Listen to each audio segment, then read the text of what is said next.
Text 28. Thus I created the ingredients and paraphernalia for offering sacrifice out of the parts of the body of the Supreme Lord, the enjoyer of the sacrifice, and I perform the sacrifice to satisfy the Lord. Purport. People in general are always anxious to have peace of mind or peace in the world, but they do not know how to achieve such a standard of peace in the world. Such peace in the world is obtainable by performances of sacrifice and by practice of austerity. In the Bhagavad Gita 5.29, the following prescription is recommended. The karma yogis know that the Supreme Lord is the factual enjoyer and maintainer of all sacrifices and of the austere life. They also know that the Lord is the ultimate proprietor of all the planets and is the factual friend of all living entities. Such knowledge gradually converts the karma yogis into pure devotees of the Lord through the association of unalloyed devotees, and thus they are able to be liberated from material bondage. Brahma, the original living being within the material world, taught us the way of sacrifice. The word sacrifice suggests dedication of one's own interest for satisfaction of a second person. That is the way of all activities. Every man is engaged in sacrificing his interests for others, either in the form of family, society, community, country, or the entire human society. But perfection of such sacrifices is attained when they are performed for the sake of the Supreme Person, the Lord. Because the Lord is the proprietor of everything, because the Lord is the friend of all living creatures, and because he is the maintainer of the performer of sacrifice, as well as the supplier of the ingredients of sacrifices, it is he only and no one else who should be satisfied by all sacrifices. The whole world is engaged in sacrificing energy for advancement of learning, social upliftment, economic development, and plans for total improvement of the human condition, but no one is interested in sacrificing for the sake of the Lord, as it is advised in the Bhagavad Gita. Therefore there is no peace in the world. If men at all want peace in the world, they must practice sacrifice in the interest of the Supreme Proprietor and friend of all. Text 29. My dear son, thereafter your 9 brothers, who are the masters of living creatures, perform the sacrifice with proper rituals to satisfy both the manifested and non-manifested personalities. Purport. The manifested personalities are the demigods, like the ruler of the heavenly kingdom Indra and his associates, and the non-manifested personality is the Lord himself. The manifested personalities are mundane controllers of the material affairs, whereas the non-manifested personality of Godhead is transcendental, beyond the range of the material atmosphere. In this age of Kali, the manifested demigods are also not to be seen, for space travel has completely stopped. So both the powerful demigods and the Supreme Personality of Godhead are non-manifested to the covered eyes of the modern man. Modern men want to see everything with their eyes, although they are not sufficiently qualified. Consequently, they believe in the existence of the demigods or of the Supreme God. They should see through the pages of authentic scriptures and should not simply believe their unqualified eyes. Even in these days, God can also be seen by qualified eyes tinged with the ointment of love of God. Text 30. Thereafter the Manus, the fathers of mankind, the great sages, the forefathers, the learned scholars, the Daityas, and mankind perform sacrifices meant to please the Supreme Lord. Purport. The Daityas are devotees of the demigods because they want to derive the greatest possible material facilities from them. The devotees of the Lord are ekanishta, or absolutely attached to the devotional service of the Lord. Therefore they have practically no time to seek the benefits of material facilities. Because of their realization of their spiritual identity, they are more concerned with spiritual emancipation than with material comforts. Text 31. All the material manifestations of the universes are therefore situated in his powerful material energies, which he accepts self-sufficiently, although he is eternally without affinity for the material modes. Purport. The question put by Narada before Brahma concerning the substance of the material creation is thus answered. Material actions and reactions, as the material scientist can superficially observe, are not basically ultimate truth in regard to creation, maintenance, and destruction. The material energy is a potency of the Lord which is displayed in time, accepting the 3 qualities of goodness, passion, and ignorance in the form of Vishnu, Brahma, and Shiva. The material energy thus works under the supreme spell of his lordship, although he is always transcendental to all such material activities. A rich man constructs a big house by spending his energy in the shape of resources, and similarly he destroys a big house by his resources, but the maintenance is always under his personal care. The Lord is the richest of the rich because he is always fully complete in 6 opulences. Therefore he is not required to do anything personally, but everything in the material world is carried out by his wishes and direction. Therefore the entire material manifestation is situated in Narayana, the Supreme Personality of Godhead. The impersonal conception of the Supreme Truth is due to lack of knowledge only, and this fact is clearly explained by Brahmaji, who is supposed to be the creator of the universal affairs. Brahmaji is the highest authority in Vedic wisdom, and his assertion in this connection is therefore the supreme information. Text 32. By his will I create, Lord Shiva destroys, and he himself in his eternal form as the personality of Godhead maintains everything. He is the powerful controller of these 3 energies. Purport. The conception of one without a second is clearly confirmed here. The one is Lord Vasudeva, and only by his different energies and expansions are different manifestations, both in the material and in the spiritual worlds, maintained. In the material world also, Lord Vasudeva is everything, as stated in the Bhagavad Gita 7:19. Vasudeva Sharvam Iti, everything is Vasudeva only. In the Vedic hymns also the same Vasudeva is held to be supreme. It is said in the Vedas, Vasudevat Paro Brahman Nachanyo Ritoshti Tattva. In fact, there is no greater truth than Vasudeva, and Lord Krishna affirms the same truth in the Bhagavad Gita 7:7. Mata Parataram Nanyat. There is nothing above me, Lord Krishna. So the conception of oneness, as overly stressed by the impersonalist, is also accepted by the personalist devotee of the Lord. The difference is that the impersonalist denies personality in the ultimate issue, whereas the devotee gives more importance to the personality of Godhead. Srimad Bhagavatam explains this truth in the verse under discussion. Lord Vasudeva is one without a second, but because he is the all-powerful, he can expand himself as well as display his omnipotencies. The Lord is described here as omnipotent by 3 energies, Trishakti Dirk, so primarily his 3 energies are internal, marginal, and external. This external energy is also displayed in the 3 modes of goodness, passion, and ignorance. Similarly, the internal potency is also displayed in 3 spiritual modes, Samvit, Sandini, and Sadini. The marginal potency, or the living entities, is also spiritual, Prakritim Vidhi Me Param, but the living entities are never equal to the Lord. The Lord is Nirasta Samya Atisaya. In other words, no one is greater than or equal to the Supreme Lord. So the living entities, including even such great personalities as Lord Brahma and Lord Shiva, are all subordinate to the Lord. In the material world also, in his eternal form of Vishnu, he maintains and controls all the affairs of the demigods, including Brahma and Shiva. Text 33. My dear son, whatever you inquired from me, I have thus explained unto you, and you must know for certain that whatever there is, either as cause or as effect, both in the material and spiritual worlds, is dependent on the Supreme Personality of Godhead. Purport. The complete cosmic situation, both in the material and in the spiritual manifestations of the energies of the Lord, is working and moving first as the cause and then as the effect. But the original cause is the Supreme Personality of Godhead. Effects of the original cause become the causes of other effects, and thus everything, either permanent or temporary, is working as cause and effect. And because the Lord is the primeval cause of all persons and all energies, he is called the cause of all causes, as confirmed in the Brahma Samhita, as well as in the Bhagavad Gita. The Brahma Samhita 5.1 affirms, Ishvara Parama Krishna Satchidananda Vigraha Anadir Adir Govinda Sharvakaranam. And in the Bhagavad Gita 10.8 it is said, Aham Sarvasya Prabhavo Matasharvam Pravatate Iti Matva Bhajantemam Buddhabhava Samanvita.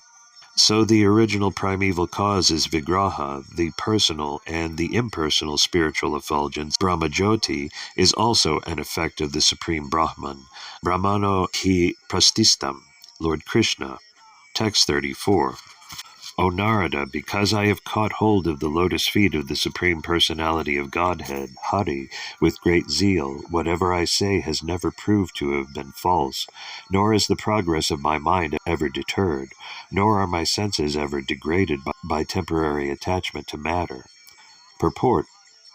Lord Brahma is the original speaker of Vedic wisdom to Narada, and Narada is the distributor of transcendental knowledge all over the world through his various disciples, like Vyasadeva and others.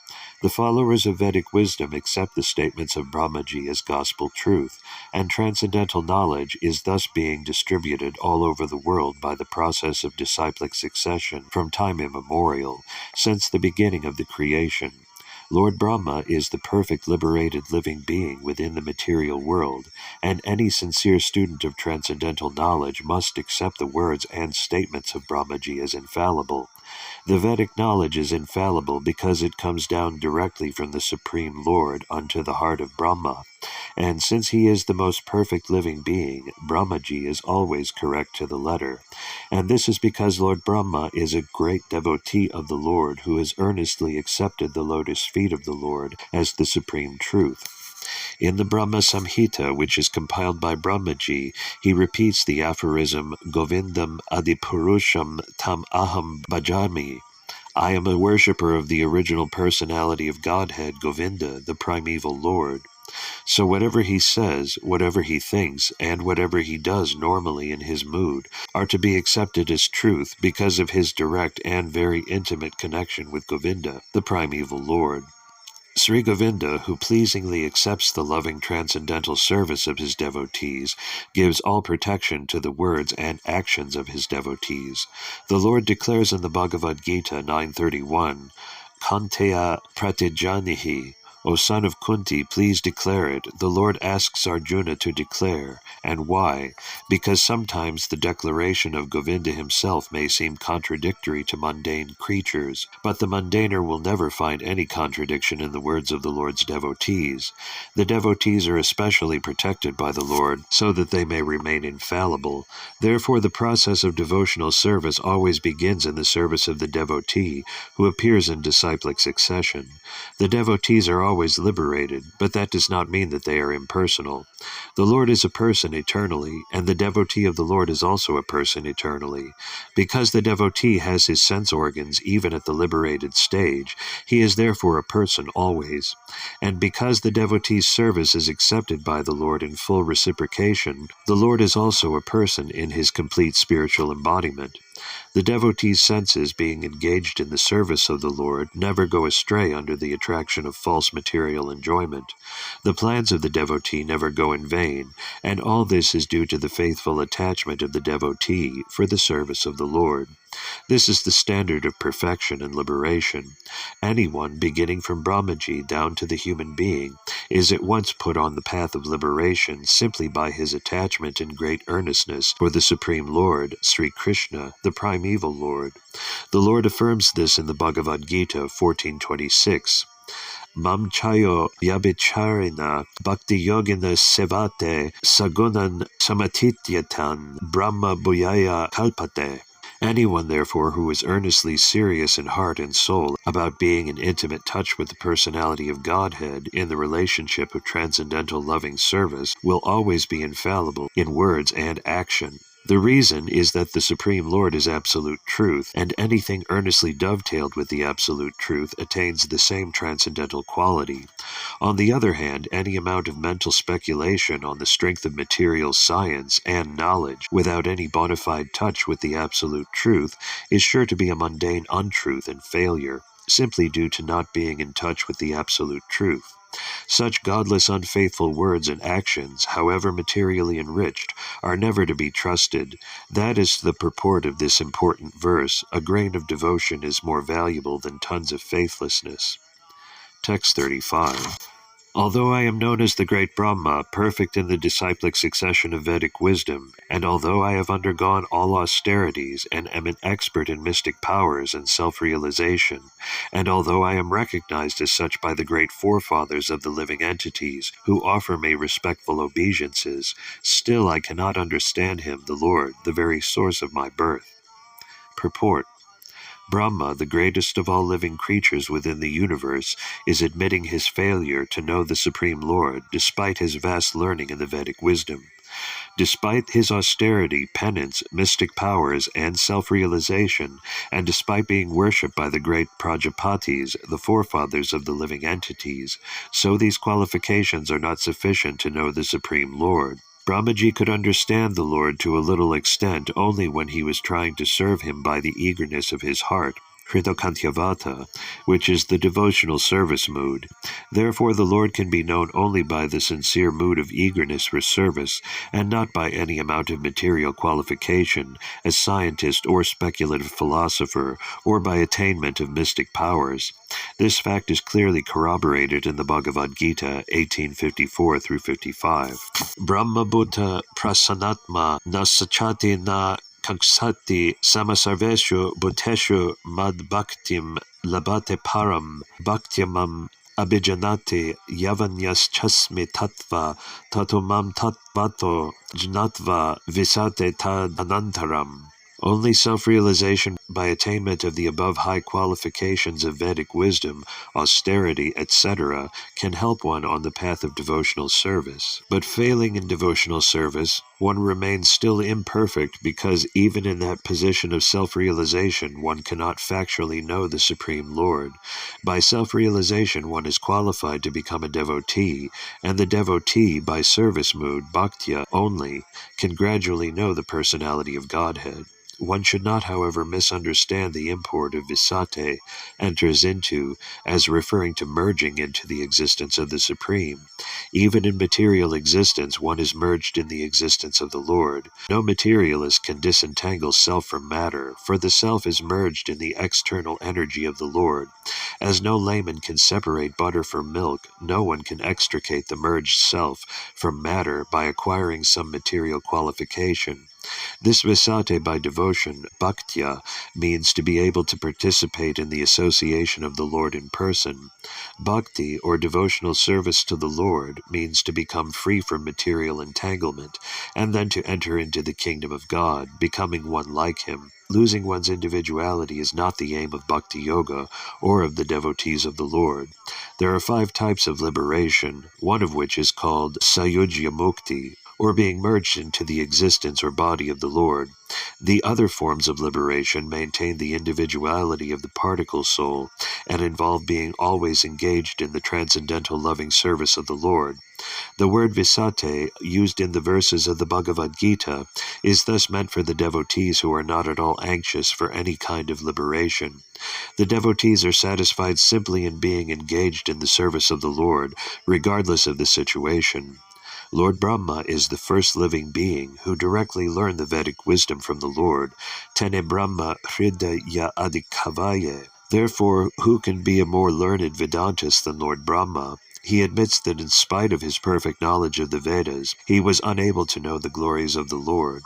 Since no one can be more than Lord Brahma, how can a so-called Vedantist be perfectly cognizant of the absolute truth?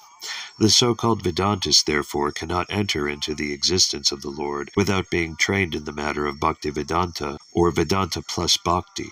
Vedanta means self-realization, and Bhakti means realization of the personality of Godhead, to some extent.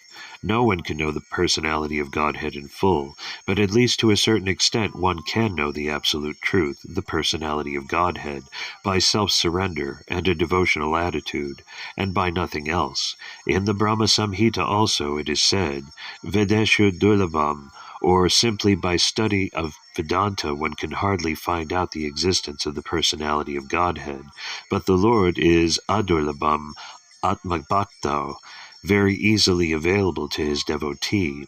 Srila Vyasadeva, therefore, was not satisfied simply with compiling the Vedanta Sutras, but over and above this, by the advice of his spiritual master Narada, he compiled the Srimad Bhagavatam in order to understand the real import of Vedanta. Srimad Bhagavatam, therefore, is the absolute medium by which to understand the absolute truth. Text 36. Therefore it is best for me to surrender unto his feet, which alone can deliver one from the miseries of repeated birth and death. Such surrender is all auspicious, and allows one to perceive all happiness.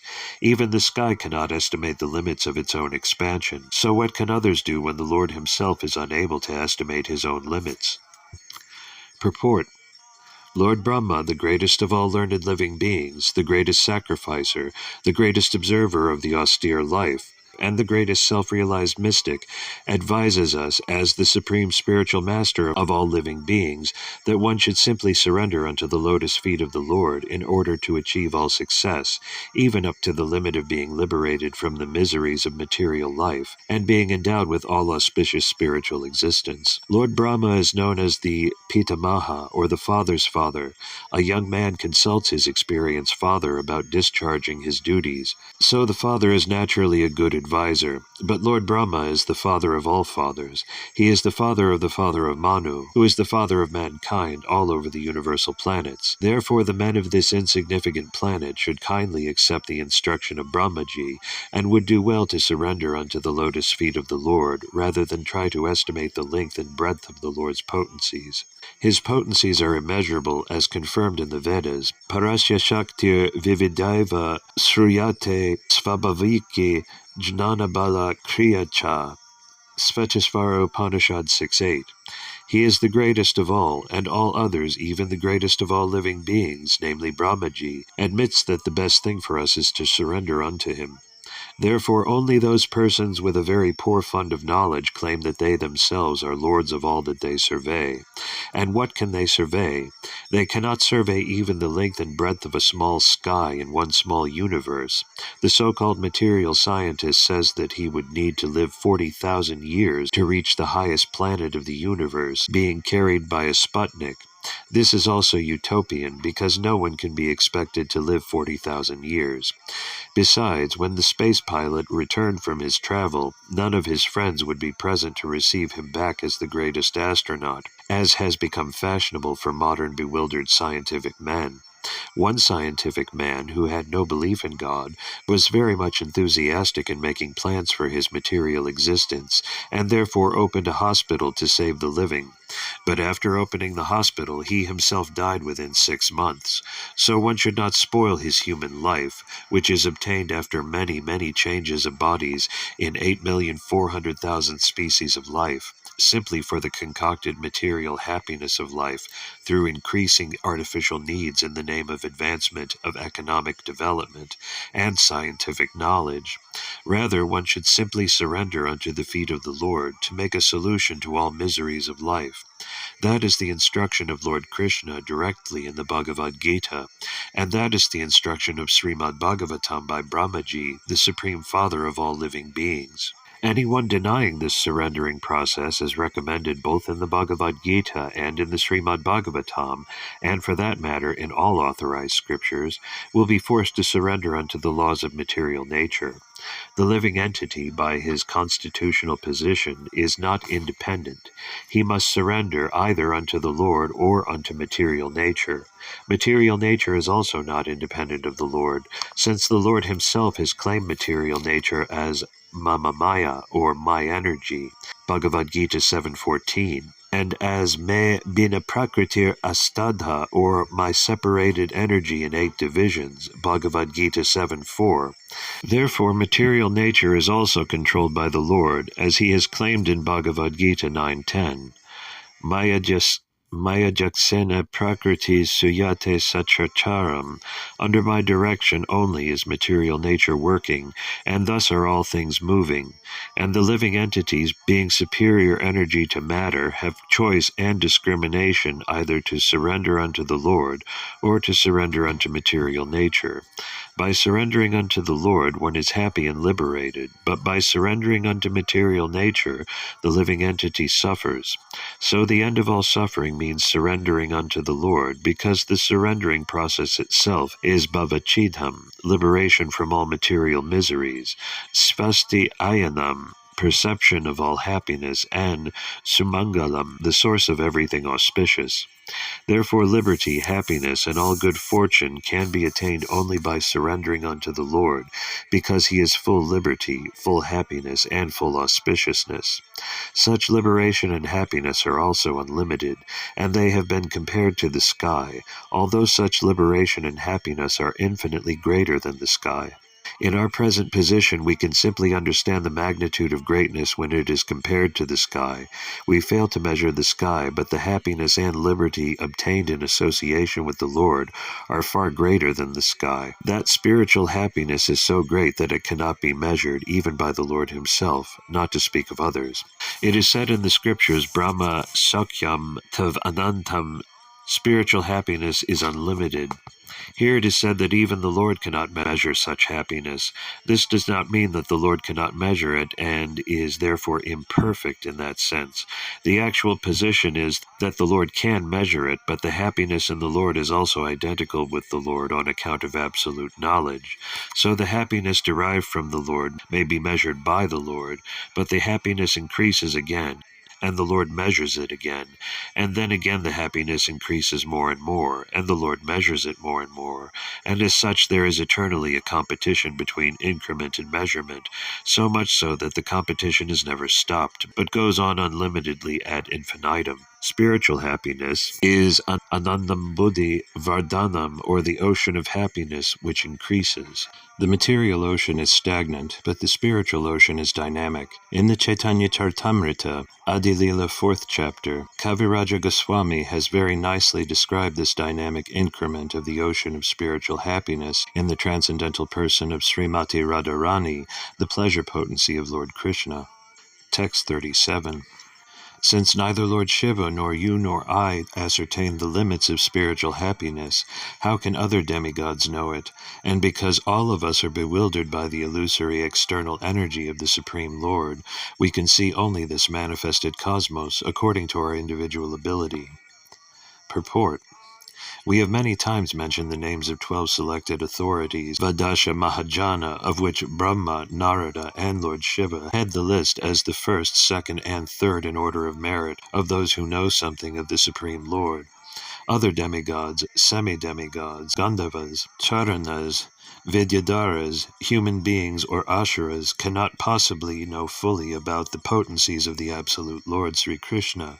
The demigods, semi-demigods, Gandharvas, etc. are all highly intelligent persons in the upper planets. The human beings are inhabitants of the intermediate planets, and the Ashuras are the inhabitants of the lower planets. All of them have their respective conceptions and estimations of the absolute truth, as does the scientist or the empiric philosopher in human society. All such living entities are creatures of the material nature, and consequently they are bewildered by the wonderful display of the three modes of material nature. Such bewilderment is mentioned in the Bhagavad Gita 7.13. Tribir gunamayayir bhavayir ebhi sharvam idam jagat. Every entity beginning from Brahma down to the ant is individually bewildered by the three modes of material nature, namely goodness, passion, and ignorance. Everyone thinks in terms of individual capacity, that this universe which is manifested before us is all in all. And so the scientist in the human society of the 20th century calculates the beginning and end of the universe in his own way. But what can the scientist know? Even Brahma himself was once bewildered, thinking himself the only one Brahma favored by the Lord, but later on, by the grace of the Lord, he came to know that there are innumerable more powerful Brahmas as well, in far bigger universes beyond this universe, and all of these universes combined together form Ekapad Vibhuti, or 1/4 of the manifestation of the Lord's creative energy. The other 3/4 of his energy are displayed in the spiritual world, and so what can the tiny scientist with a tiny brain know of the absolute personality of Godhead, Lord Krishna? The Lord says, therefore, Mohitam nabijananti mam ebya param avyayam. Bewildered by such modes of material nature, they cannot understand that beyond these manifestations is a Supreme Person who is the absolute controller of everything. Brahma, Narada, and Lord Shiva know about the Lord to a considerable extent, and therefore one should follow the instructions of these great personalities instead of being satisfied with a tiny brain and its playful discoveries, such as spacecraft and similar products of science.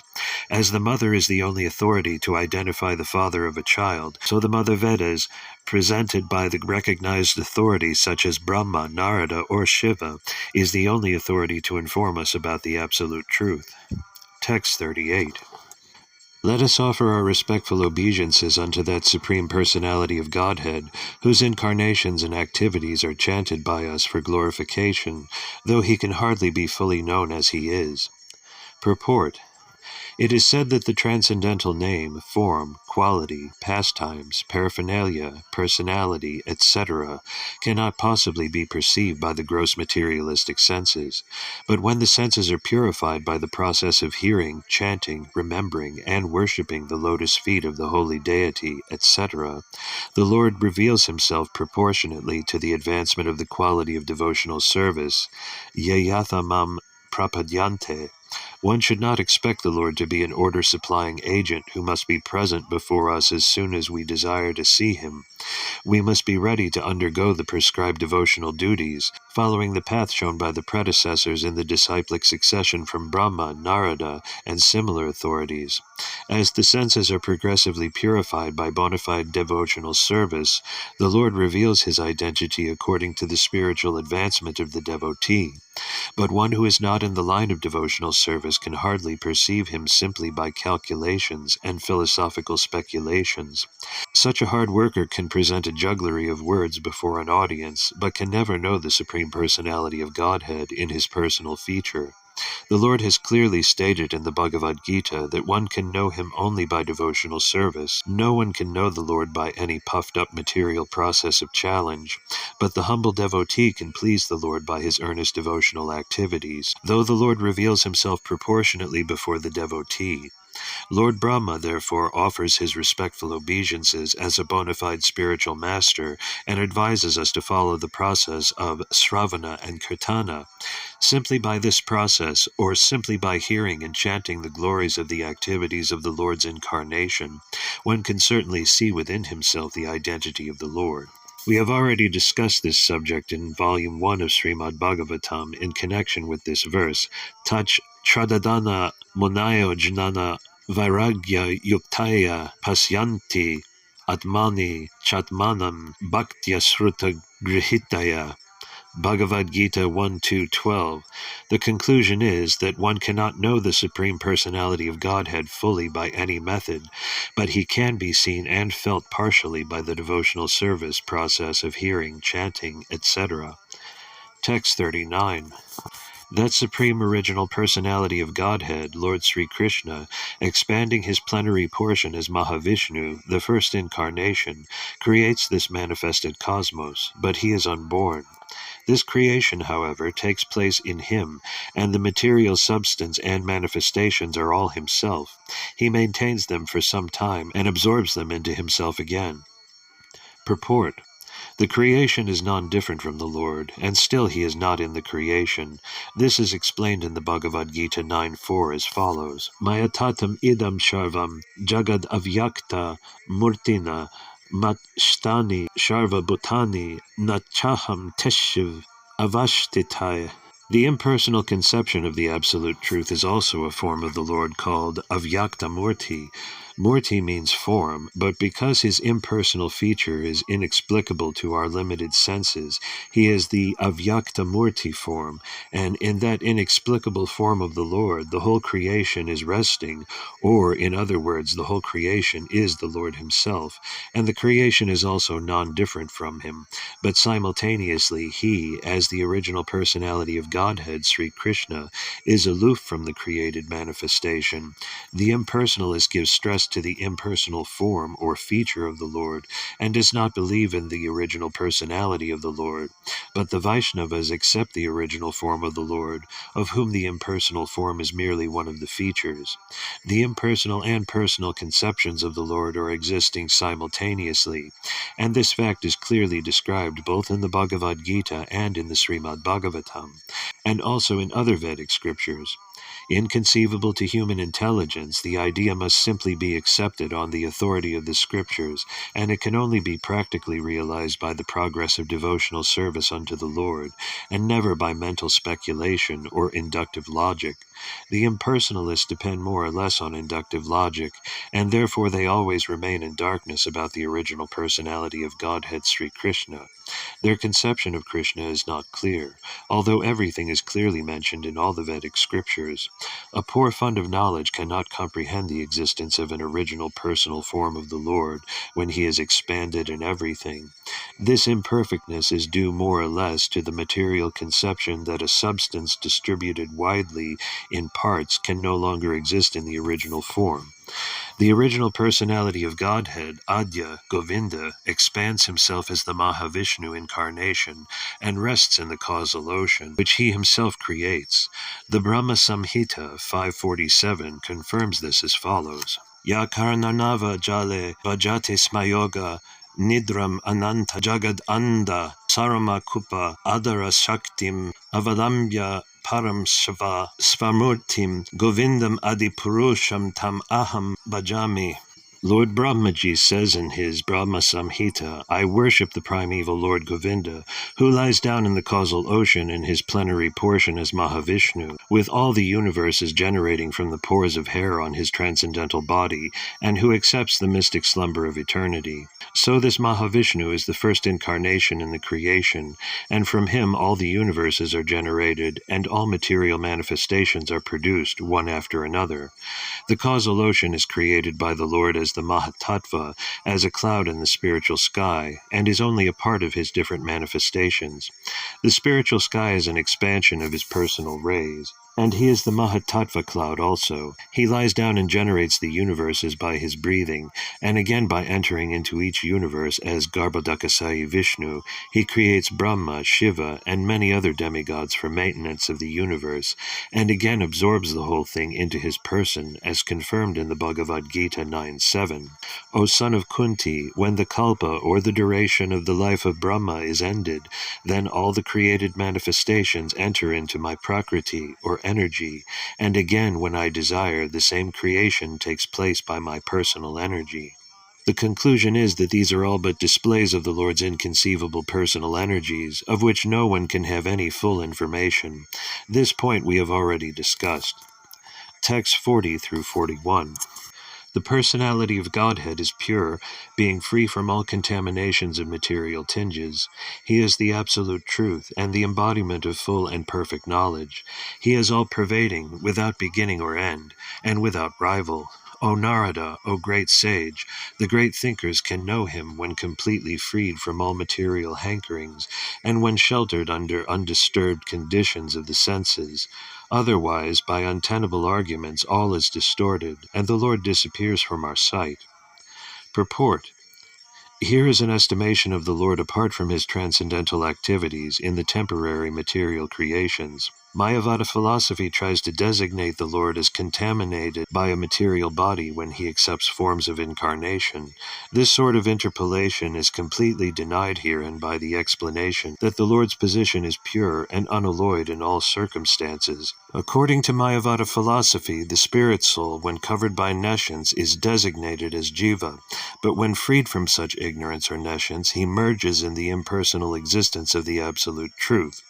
But here it is said that the Lord is eternally the symbol of full and perfect knowledge. This is his specialty, perpetual freedom from all material contaminations. This distinguishes the Lord from the individual common living entities who have the aptitude for being subordinated by nescience, and thus becoming materially designated.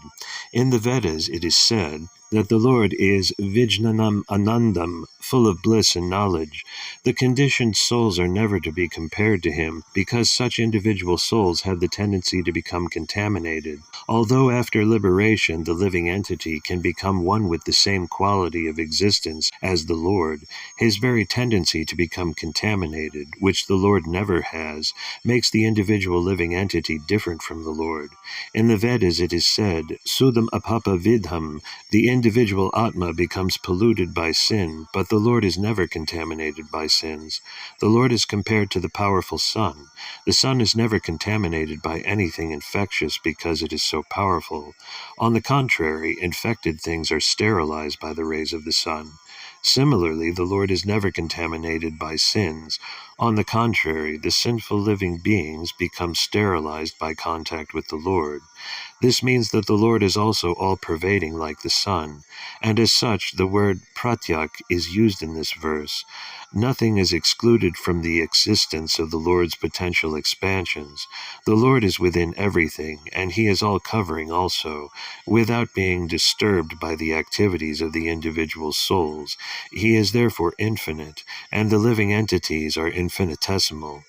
In the Vedas it is said that only the Lord alone exists, and all other existences depend on him. He is the generating reservoir for everyone's existential capacity. He is the supreme truth of all other categorical truths. He is the source of everyone's opulence, and therefore no one can equal him in opulence, being full of all opulences, namely wealth, fame, strength, beauty, knowledge, and renunciation. Certainly he is the supreme person. And because he is a person, he has many personal qualities, although he is transcendental to the material modes. We have already discussed the statement Itam Bhuta Guno Hari, Bhagavad Gita 1.7.10. His transcendental qualities are so attractive that even the liberated souls, Atmaramas, are also attracted by them. Although possessed of all personal qualities, he is nevertheless omnipotent. Therefore, personally, he has nothing to do, for everything is being carried out by his omnipotent energies. This is confirmed by the Vedic mantras, Parasya Shaktir Vividaiva Sriyate Svabhaviki Jnanabala Kriya Cha. This suggests his specific spiritual form, which can never be experienced by the material senses. He can be seen only when the senses are purified by devotional service. Yamevaishya Vrenutetena Dabya. As such, there are basic differences between the Lord and the living entities in so many respects. No one can be compared to the Lord, as the Vedas declare. Ekam avadvityam brahma dvaitad vabrayam bhavate. The Lord has no competitor, and he has nothing to fear from any other being, nor can anyone be equal to him. Although he is the root of all other beings, there are basic differences between him and other beings. Otherwise, there would have been no necessity for the statement in the previous verse that no one can know him 100% as he is. Nayam Vedantev Tatvina. That no one can fully understand him is explained also in this verse, but the qualification for understanding to some degree is mentioned here. Only the prashantas, or the unalloyed devotees of the Lord, can know him to a greater extent. The reason is that the devotees have no demands in their lives, but to be obedient servants of the Lord, while all others, namely the empiric philosophers, the mystics, and the fruitive workers, all basically have some demand, and as such they cannot be pacified. The fruitive worker wants reward for his work, the mystic wants some perfection of life, and the empiric philosopher wants to merge in the existence of the Lord. Somehow or other, as long as there is a demand for sense gratification, there is no chance for pacification. On the contrary, by unnecessary dry speculative arguments, the whole matter becomes distorted, and thus the Lord moves still further away from our understanding. The dry speculators, however, because of their following the principles of austerity and penance, can have knowledge of the impersonal features of the Lord to some extent, but there is no chance of their understanding his ultimate form as Govinda, because only the Amalatmanas, or the completely sinless persons, can accept pure devotional service to the Lord, as confirmed in the Bhagavad Gita 7.28. Yesham tavan tagatam papam jananam punya karmanam te dvandva mohanirmukta bhajante mam dirda vrata. Text 42. Karnanarvatsayi Vishnu is the first incarnation of the Supreme Lord, and he is the master of eternal time, space, cause and effects, mind, the elements, the material ego, the modes of nature, the senses, the universal form of the Lord, Garbhodakasayi Vishnu, and the sum total of all living beings, both moving and non-moving. Purport. That the material creation is not permanent has been discussed many times herein before. The material creation is but a temporary exhibition of the material energy of the Almighty God. This material manifestation is necessary to give a chance to the conditioned souls who are unwilling to associate with the Lord in the relationship of loving transcendental service. Such unwilling conditioned souls are not allowed to enter into the liberated life of spiritual existence, because at heart they are not willing to serve. Instead, they want to enjoy themselves as imitation gods. The living entities are constitutionally eternal servitors of the Lord, but some of them, because of misusing their independence, do not wish to serve. Therefore they are allowed to enjoy the material nature, which is called Maya, or illusion. It is called illusion because the living beings under the clutches of Maya are not factually enjoyers, although they think that they are, being illusioned by Maya.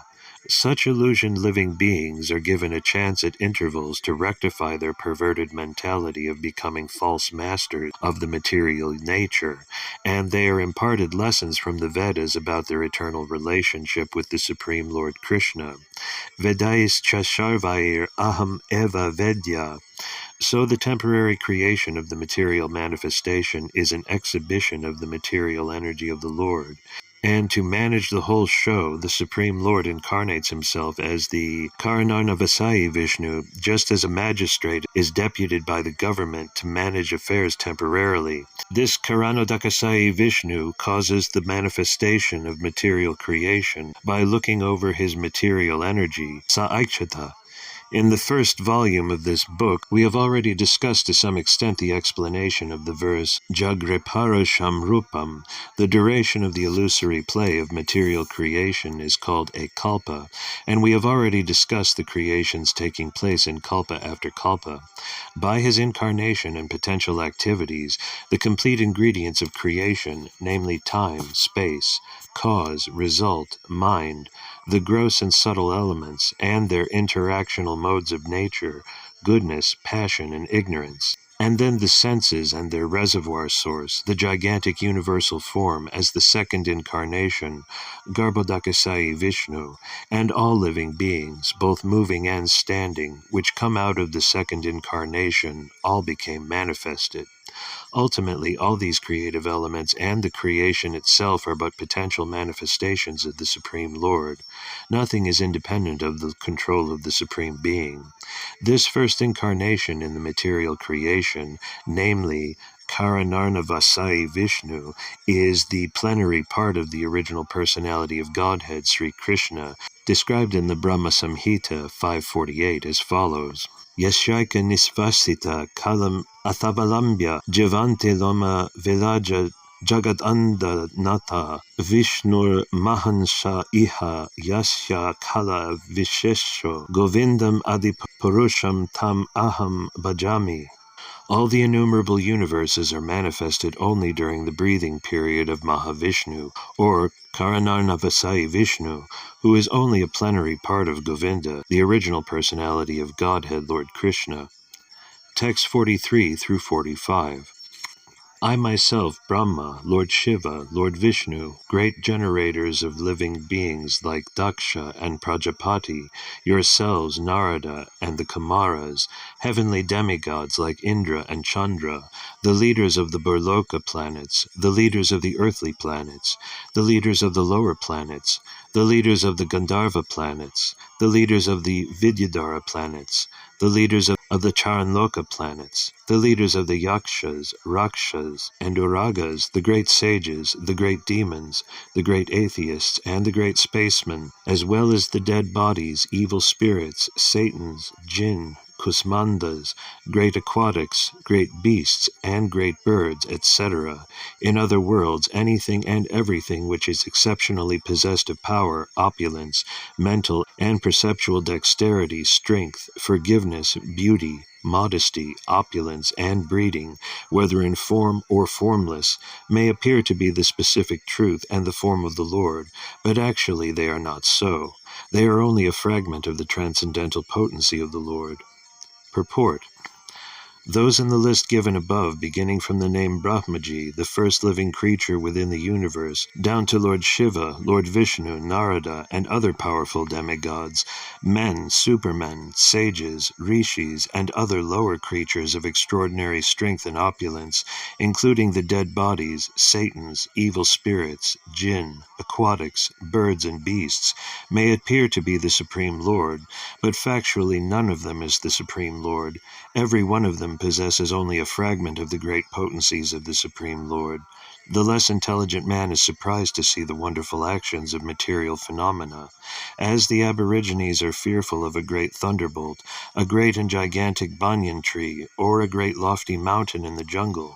For such undeveloped human beings, merely the slight display of the Lord's potency is captivating. A still more advanced person is captivated by the powers of the demigods and goddesses. Therefore, those who are simply astonished by the powers of anything in the creation of the Lord, without any factual information of the Lord himself, are known as Shaktas, or worshippers of the great powers. The modern scientist is also captivated by the wonderful actions and reactions of natural phenomena, and therefore is also a Shakta.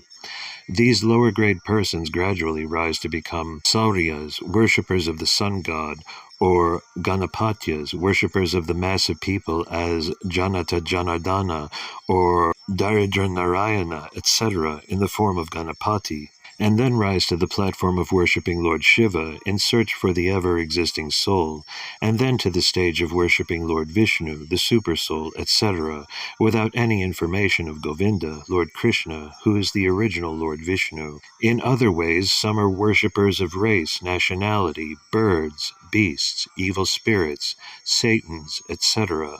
The general worship of Shanideva, the lord of distressful condition, and Sitaladevi, the goddess of smallpox, is also common to the mass of people, and there are many foolish men who worship the mass of people or the poor class of men. So different persons, societies, and communities, etc., worship some of the potent manifestations of the Lord, wrongly accepting the powerful object as God. But in this verse it is advised by Brahmaji that none of them is the Supreme Lord. They are only borrowed plumes from the original Almighty Lord Sri Krishna. When the Lord advises in Bhagavad Gita to worship him alone, it is to be understood that worshipping Lord Krishna includes worshipping all that is mentioned, because he, Lord Krishna, includes everyone. When the Lord is described as formless in the Vedic literatures, it is to be understood that all these forms mentioned above, within the experience of universal knowledge, are different exhibitions of the Lord's transcendental potencies only, and none of them factually represents the transcendental form of the Lord. But when the Lord actually descends on the earth or anywhere within the universe, the less intelligent class of men also mistake him to be one of them, and thus they imagine the transcendence to be formless or impersonal. Factually, the Lord is not formless, nor does he belong to any of the multi-forms experienced within the universal forms. One should try to know the truth about the Lord by following the instruction of Brahmaji. Text 46. O Narada, now I shall state one after another the transcendental incarnations of the Lord known as Lila Avataras. Hearing of their activities counteracts all foul matters accumulated in the ear. These pastimes are pleasing to hear, and are to be relished, therefore they are in my heart. Purport.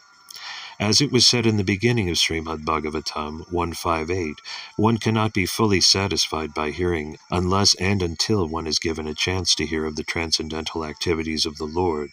So Brahmaji is also trying in this verse to stress the importance of narrating the transcendental pastimes of the Lord as he comes and manifests himself here on the surface of the material planets. Every living entity has a tendency to hear pleasing messages, and as such almost every one of us is inclined inclined to hear news and talks broadcast by the radio stations. But the difficulty is that no one is satisfied at heart by hearing of those messages. The cause of such dissatisfaction is the incompatibility of the message with the innermost stratum of the living soul. This transcendental literature is especially prepared by Srila Vyasadeva to give the utmost satisfaction to the people in general by narration of the activities of the Lord, as instructed by Sri Narada Muni to Srila Vyasadeva. Such activities of the Lord are principally of two varieties. One concerns the mundane manifestation of the material creative force, and the other deals with his pastimes in the form of different incarnations in terms of the time and place. There are innumerable incarnations of the Lord, like the waves of the river flowing constantly in and out. Less intelligent persons take more interest in the creative forces of the Lord in the material world, and being disconnected from their relationship with the Lord, they put forward many theories of the creation in the name of scientific research.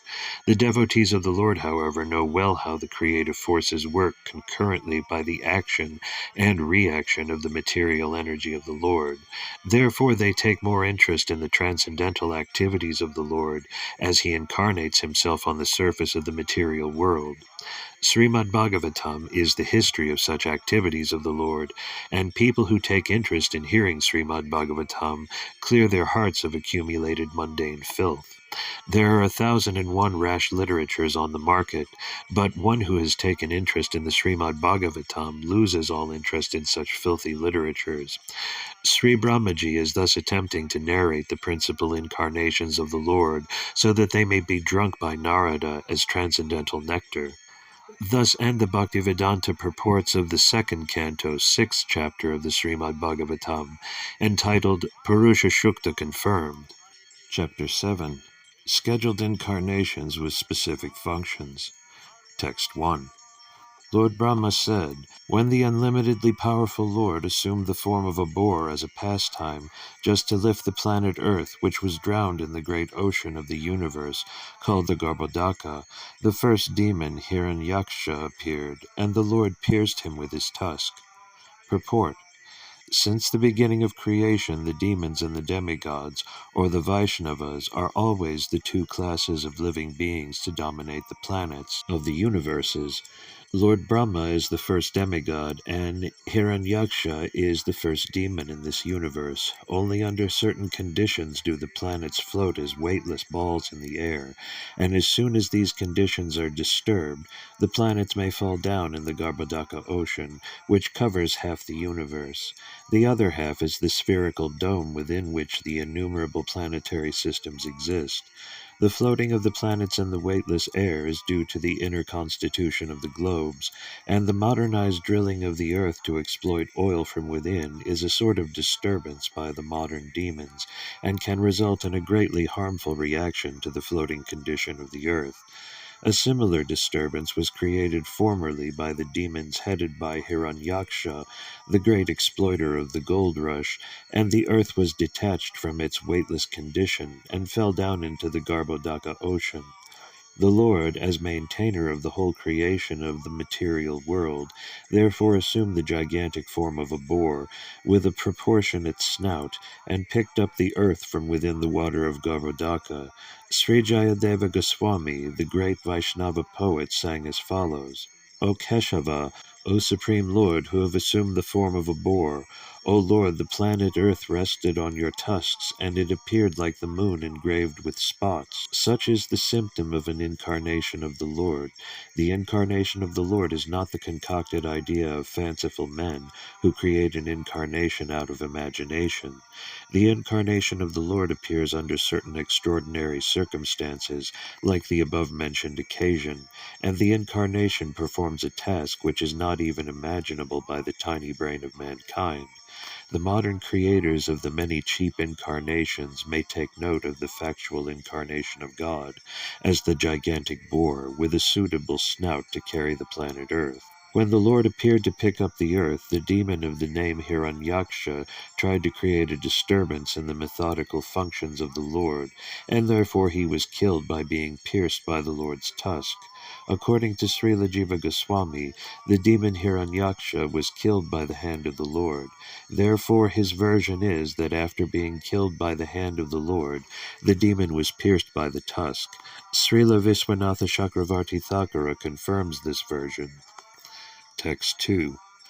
The Prajapati first begot Suyajna in the womb of his wife Akuti, and then Suyaja begot demigods, headed by Suyama, in the womb of his wife Dakshina. Suyajna, as the Indradeva, diminished very great miseries in the three planetary systems, upper, lower, and intermediate, and because he so diminished the miseries of the universe, he was later called Hari by the great father of mankind, namely Svayambhava.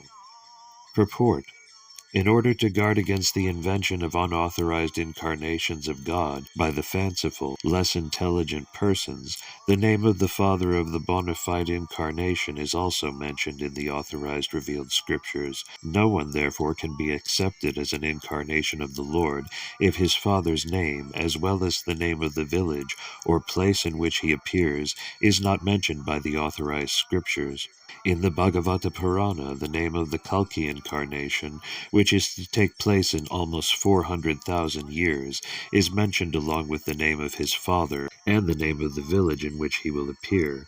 A sane man, therefore, does not accept any cheap edition of an incarnation without reference to the authorized scriptures. Text 3. The Lord, when appeared as the Kapila incarnation, being the son of the Prajapati Brahmana Kardama and his wife, Devahuti, along with 9 other women sisters, he spoke to his mother about self-realization, by which in that very lifetime she became fully cleansed of the mud of the material modes, and thereby achieved liberation, the path of Kapila. Purport: the instructions of Lord Kapila to his mother Devahuti are fully described in the 3rd canto, chapters 25 through 32 of the Srimad Bhagavatam, and anyone who follows the instructions can achieve the same liberation obtained by Devahuti. The Lord spoke Bhagavad Gita, and thereby Arjuna achieved self-realization, and even today anyone who follows the path of Arjuna can also attain the same benefit as Sri Arjuna. The scriptures are meant for this purpose. Foolish, unintelligent persons make their own interpretations by imagination, and thus mislead their followers, causing them to remain in the dungeon of material existence. However, simply by following the instructions imparted by Lord Krishna or Lord Kapila, one can obtain the highest benefit even today. The word Atmagatim is significant in the sense of perfect knowledge of the Supreme. One should not be satisfied simply by knowing the qualitative equality of the Lord and the living being. One should know the Lord as much as can be known by our limited knowledge. It is impossible for the Lord to be known perfectly as he is, even by such liberated persons as Shiva or Brahma. So what to speak of other demigods or men in this world? Still, by following the principles of the great devotees and the instructions available in the scriptures, one can know to considerable extent the features of the Lord. His Lordship Kapila, the incarnation of the Lord, instructed his mother fully about the personal form of the Lord, and thereby she realized the personal form of the Lord and was able to achieve a place in the Vaikuntha Loka, where Lord Kapila predominates. Every incarnation of the Lord has his own abode in the spiritual sky. Therefore Lord Kapila also has his separate Vaikuntha planet. The spiritual sky is not void. There are innumerable Vaikuntha planets, and in each of them the Lord, by his innumerable expansions, predominates, and the pure devotees who are there also live in the same style as the Lord and his eternal associates. When the Lord descends personally or by his personal plenary expansions, such incarnations are called Amsa, Kala, Guna, Yuga, and Manvantara incarnations, and when the Lord's associates descend by the order of the Lord, such incarnations are called Shakyavesha incarnations, but in all cases all the incarnations are supported by the invulnerable statements of the authorized scriptures, and not by any imagination of some self-interested propagandist. Such incarnations of the Lord in either of the above categories always declare the Supreme Personality of Godhead to be the ultimate truth. The impersonal conception of the Supreme Truth is just a process of negation of the form of the Lord from the mundane conception of the Supreme Truth.